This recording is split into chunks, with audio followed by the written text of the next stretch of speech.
And welcome to another Mario Party 7 minigame review! Last time we reviewed Fun Run, and to say it short, it blew my expectations out of the water. I honestly think we found our footing again, because now we are hitting another free-for-all minigame, this one being called Ghost in the Hall. So let's get to this minigame, shall we?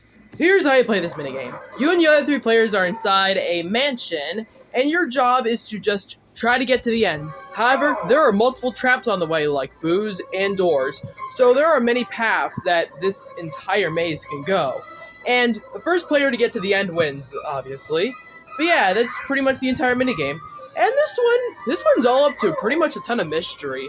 Because you're never going to know where exactly the exit is. Which honestly kind of works for this minigame, especially since it's supposed to be kind of a mystery. And it's kind of one of those few occasions where luck actually works. Well, there isn't too much luck to the point that it makes it unplayable. Like, that is something like treasure trawlers would do. But here, this is a case where luck is actually done correctly.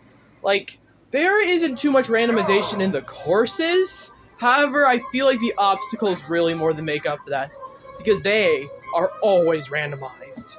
Although, the very end junction, that is pretty much at the very end where you win, that is pretty much a 50-50 gamble. Pretty much either it's on the left side at the end, or the right side at the end. Either way, yeah, I feel like I just get a bit too much luck with that. Like I just get a bit too lucky. The fact that I'm calling myself winning to be lucky is kind of a crazy thing if you think about it. But yeah, there just really isn't too much to this minigame besides that. However, for what's there, they did a good job. A pretty good job.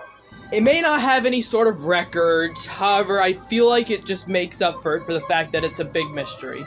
I feel like the big problem with this minigame is this course is just garbage randomization, because there is not that much randomization here. Because, well, the course layout is kind of the same if you think about it. Like, the exact same layout. The difference is just the obstacles. However, besides that, still a pretty good time. Let's go to the overall thoughts. To many people, Ghost in the Hall is a mixed bag, because either you hate it or you love it. For me, I'm kinda on the latter. I don't really absolutely love it. However, I think it's a very good time to play, because this minigame, for the most part, is a big mystery.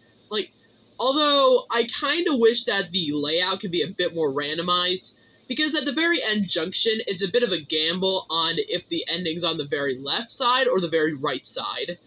But the fact that this minigame perfectly works in its theming department, and also for the fact there's a decent amount of ways to strategize for this minigame. Like, there's tons of ways how you can go out with it.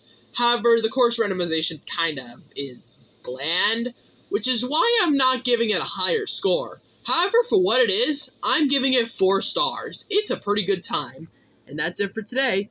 Up next, we're reviewing Give Me a Sign. See you guys then.